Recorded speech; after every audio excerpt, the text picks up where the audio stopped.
जमलेल्या माझ्या तमाम हिंदू बांधवांनो, भगिनींनो आणि मातांनो,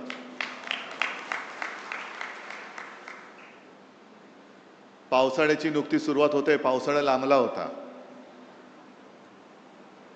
आणि आपण सगळे ग्रामीण भागातले आहात. अनेक जण इकडे शेतकरी असतील, आहेत का रे? तुम्हाला सगळ्यांना धन्यवाद देतो, कारण तुम्ही तुमची शेतातली कामं सोडून इथे आलात आणि पावसाळ्याची आपण वाटच बघत असतो. कारण एकदा का पाऊस पडला की नवीन कोंब फुटतात. तसा हा माझा पावसाळा आहे. सगळ्या कार्यकर्त्यांचा प्रेम हा माझा पावसाळा आहे. अनेक जण सडलेली पानं गेली तरी परत पाऊस पडतो आणि नवीन कोंब उगवतात. आणि ते नवीन कोंब उगवणारे तुम्ही कट्टर निष्ठावान शिवसेना प्रमुखांचे जीवाला जीव देणारे शिवसैनिक आहात.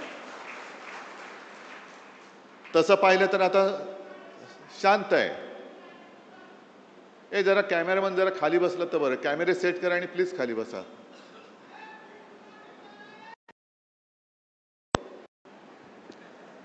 पहिला गद्दाराचा समाचार गेला,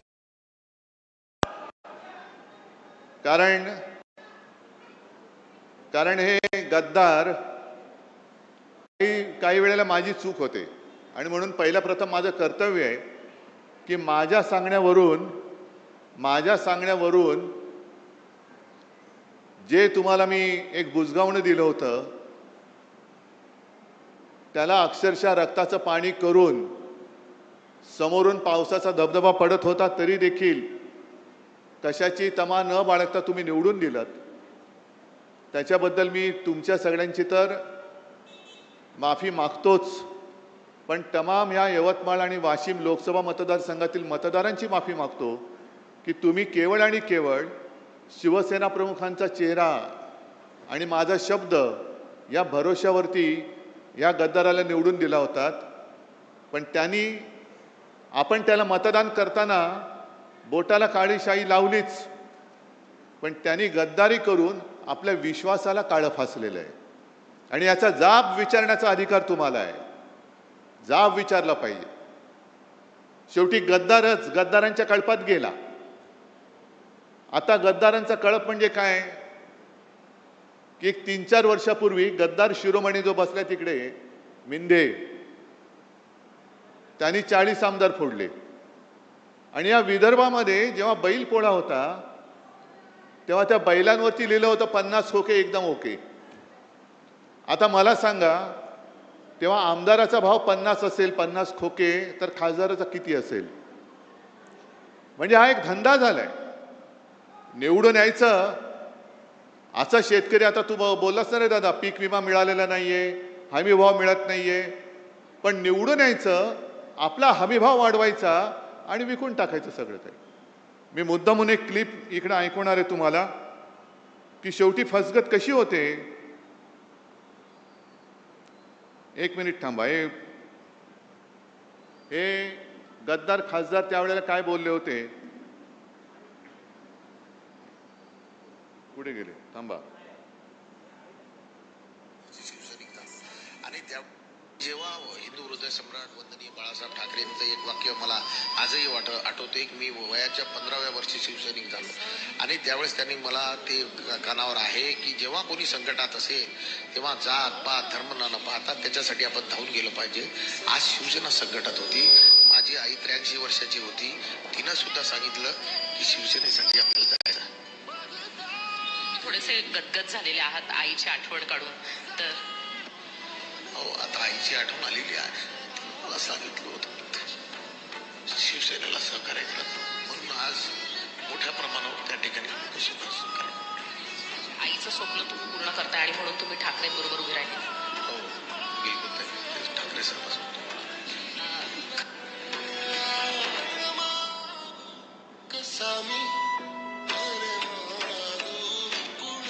हे ऐकायला आलं का तुम्हाला? आईला काय वाटेल? आईची शपथ घेऊन जर गद्दारी करणार असेल तर खरोखर आईला काय वाटत असेल? आणि चूक आपल्या सगळ्यांची झाली, विशेषतः माझी झाली. आईची शपथ घेतल्यानंतर ह्यांनी पूर्वी एकदा आपल्याशी गद्दारी केली होतीच, तरी परत आले. आणि परत आल्यानंतर तुम्ही आता या टेपमध्ये ऐकलं असेल की जेव्हा कोणी संकटात, अरे एवढे शिवसैनिक असताना शिवसेनेवरती संकट येऊच शकत नाही, तुझी काळजी कर, माझी करू नकोस, माझी करू नकोस. आजपर्यंत एकदा झालं ना, शिवसेना संपली, पक्ष चोरला, चिन्ह चोरला, तरी ठाकरे उभा आहे. मग आमदार फोडल्यानंतर शिवसेना संपली होती, तर तुमच्या विरोधात नाकावर टिचून या सर्व तमाम जनतेने 9 खासदार आपल्या हक्काच्या मशालीवरती निवडून आणले होते. ती फोडण्याची वेळ का आली? त्यावेळेला आपल्याला चिडवलं जात होतं, तुमचे 18 खासदार मोदींच्या चेहऱ्यावर निवडून आले, मोदींच्या चेहऱ्यावर निवडून आले. अरे मोदींच्या समोर देशात लाट असताना माझ्या या शिवरायाच्या महाराष्ट्राने मोदींच्या भाजपला आडवा करून त्यांच्या छाताडावरती हक्काचे शिवसेनेचे आणि महाविकास आघाडीचे 31 खासदार बसवले होते. कुठे गेली ती मोदींची लाट? आणि विकास निधी जे काय बोंबलतायत, एकूण 2 वर्षामध्ये लोकसभेमध्ये हे किती वेळा हजर होते? काय आंदोलन म्हणून काय केली त्यांनी? जे आंदोलन आपण केली, शेतकऱ्याला कर्जमुक्त, मी काय उपकार नाही केले, पण एक अनपेक्षितपणाने मुख्यमंत्री पदाची जबाबदारी मला स्वीकारावी लागली. कोणी मागितली नव्हती, पण मी माझं कर्तव्य मानलं की आपला हा अन्नदाता आहे. सगळेजण म्हणतात मी शेतकऱ्याचा मुलगा आहे, मी शेतकऱ्याचा मुलगा आहे. अरे मग मुलगा असशील तर शेतकऱ्याच्या मुलाच्या निष्ठेला जाग न, तू का शेतकऱ्याची गद्दारी करतोयस? पण कोणी न मागता मी माझं कर्तव्य म्हणून जे काय करता येणं शक्य होतं, 2 लाखापर्यंतची पीक कर्जाची जी काय रक्कम होती ती त्यातनं मी मुक्त केलं होतं. शेतकऱ्याला मिळाली होती की नव्हती एवढं मला सांगा. काय त्रास झाला होता? नाव काय, अमुक काय, तमुक काय, हे काय, जन्म कधी झाला, जन्म झाला की नाही झाला? अरे समोर उभा आहे तरी विचारतो जन्म झाला की नाही झाला.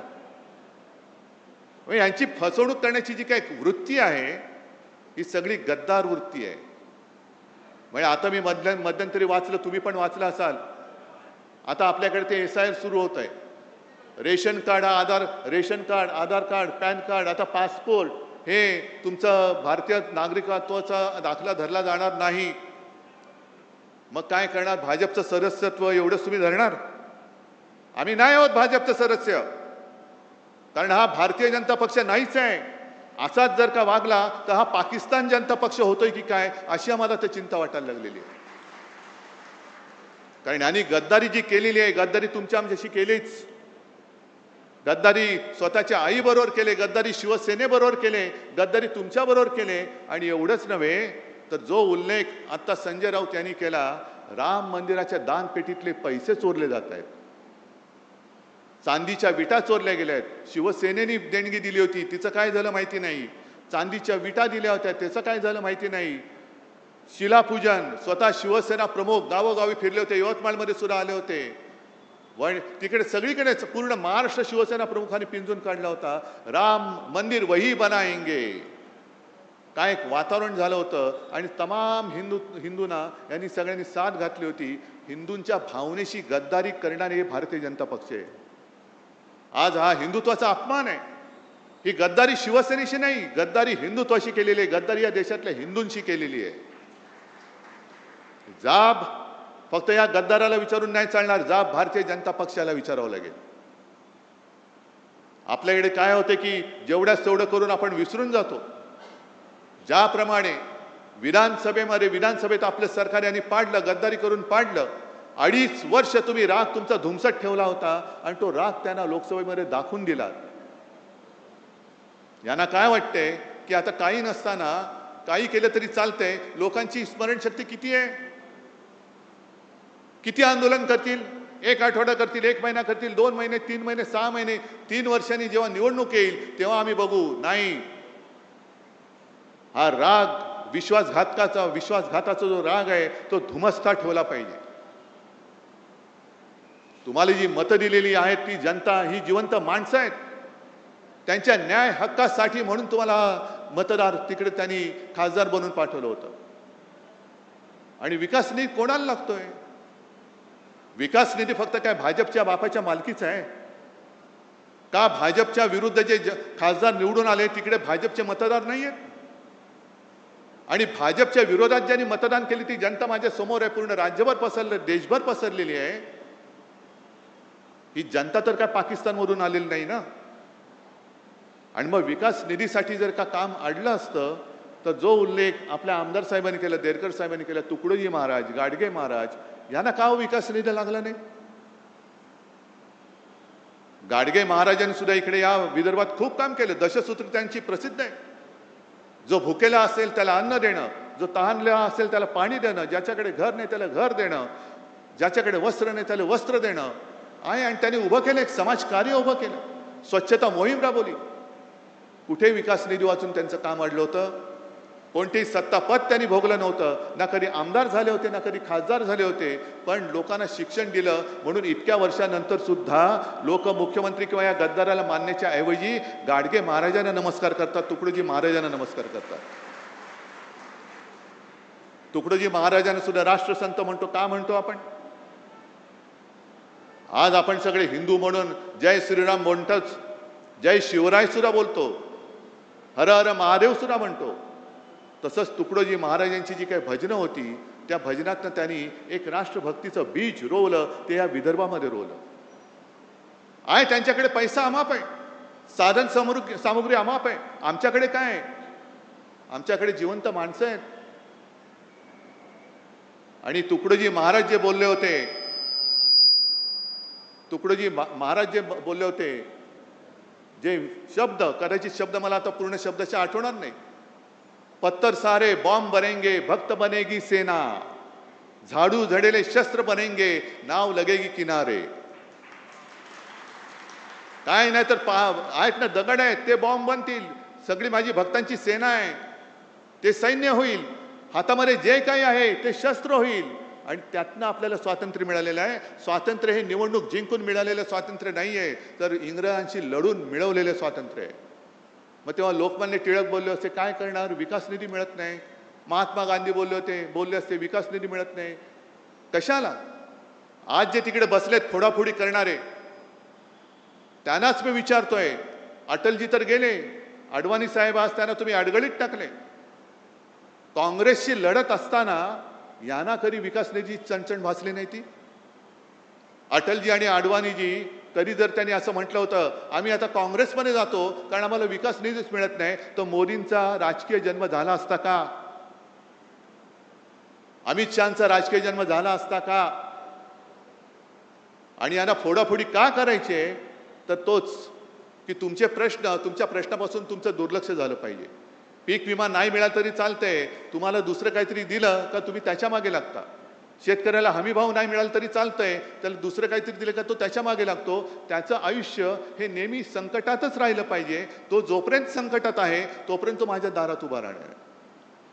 ही परिस्थिती आता बदलायला पाहिजे. हा गद्दार जिथे सापडेल तिकडे तुम्ही त्याला जा विचारलं पाहिजेस, मी तुला निवडून आणलेस का, तू माझ्याशी गद्दारी केलीस? मी माझ्या रक्ताचं पाणी केले, मी माझं रक्त आटवलेलं आहे. समोरनं पैसे अरे आत्ता तुला मिळतायत, त्यावेळेला मला सुद्धा जर पैसे मिळाले असते तर मी सुद्धा तुला पाडू शकलो असतो. पण मी भगव्याला आणि शिवरायाच्या निष्ठेला जागलो म्हणून, आणि म्हणून तू खासदार झालाय. तुला काडीची किंमत नव्हती, तू बोल तू गद्दारी का केलीस?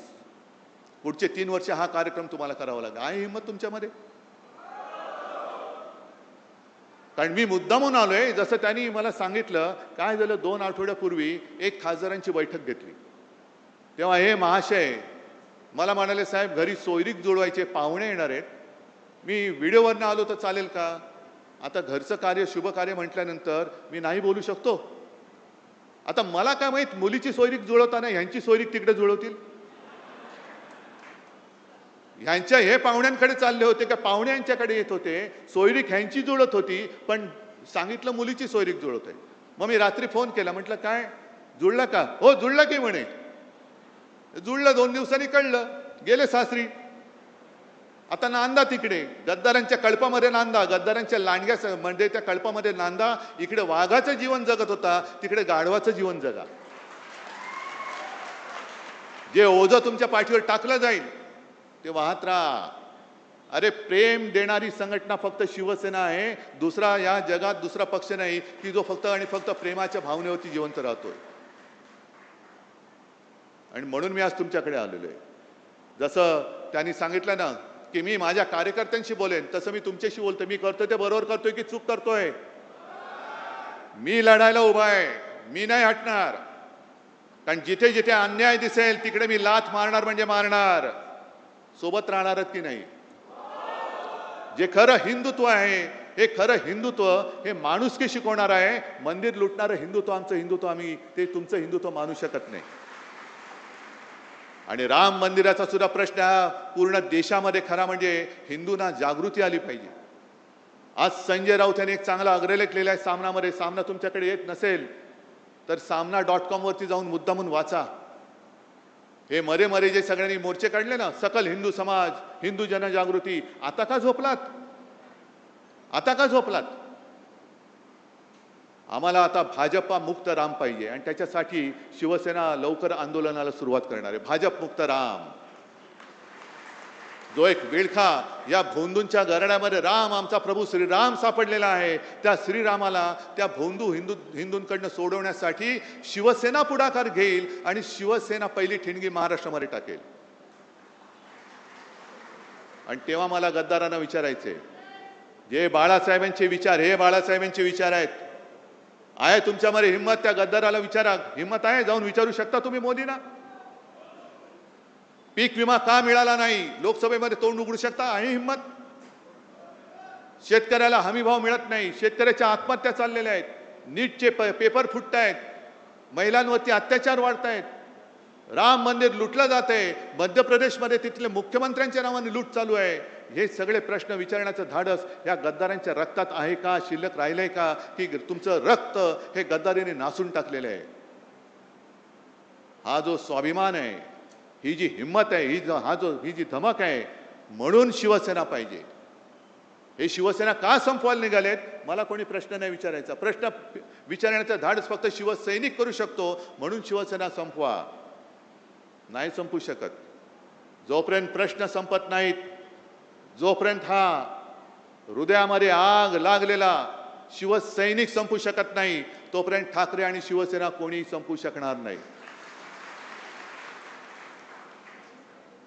आणि या पुढचा काळ जो आहे, हा काळ यांनी बरोबर असा निवडलेला आहे की निवडणुका नसतानाही फोडाफोडी करून टाका.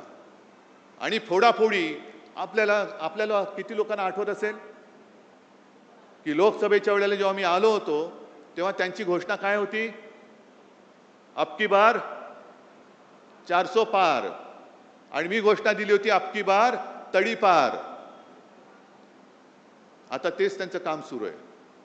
कारण यांना काय करायचंय? डॉक्टर बाबासाहेब आंबेडकरांनी लिहिलेल्या घटनेमध्ये बदल करायचा आहे.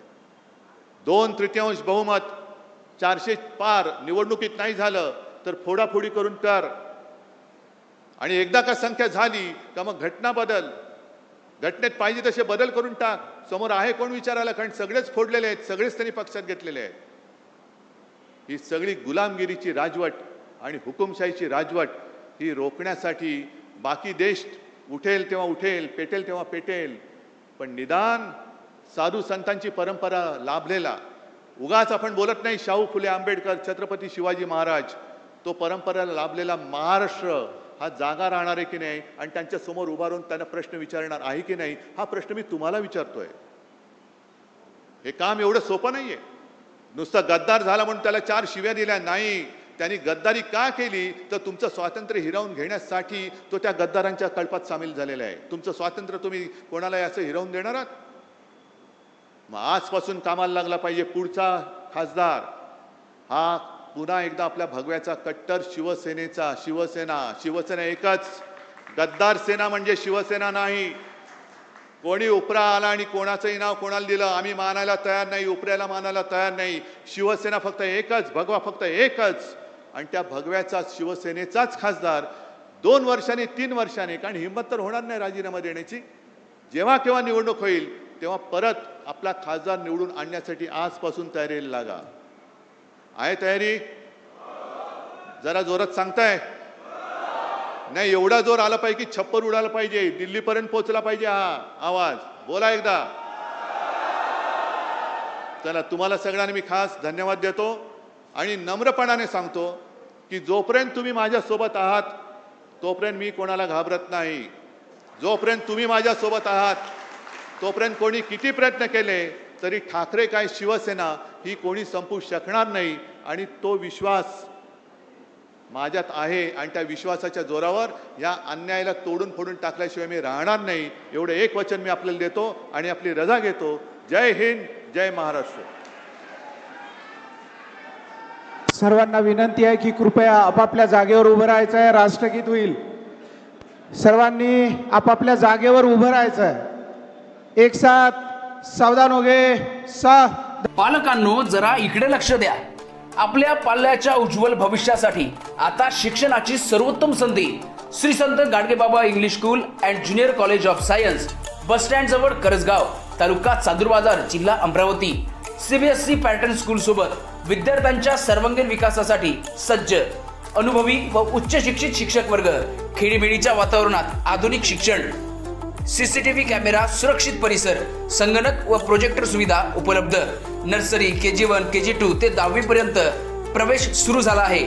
तसेच 11वी, 12वी सायन्स प्रवेश प्रक्रिया सुद्धा सुरू झाली आहे. इंजिनिअरिंग आणि मेडिकल विद्यार्थ्यांसाठी खास EMET सेट पूर्व परीक्षा तयारीची विशेष सुविधा या ठिकाणी उपलब्ध आहे. तसेच सर्व विद्यार्थ्यांसाठी स्कॉलरशिप सुविधा देखील उपलब्ध आहे. तर आजच आपल्या पाल्याचा प्रवेश निश्चित करा. अधिक माहितीसाठी संपर्क करा विकास काडलकर सर. संपर्क क्रमांक 8793538820 वर आणि आपल्या पाल्याचा प्रवेश निश्चित करा.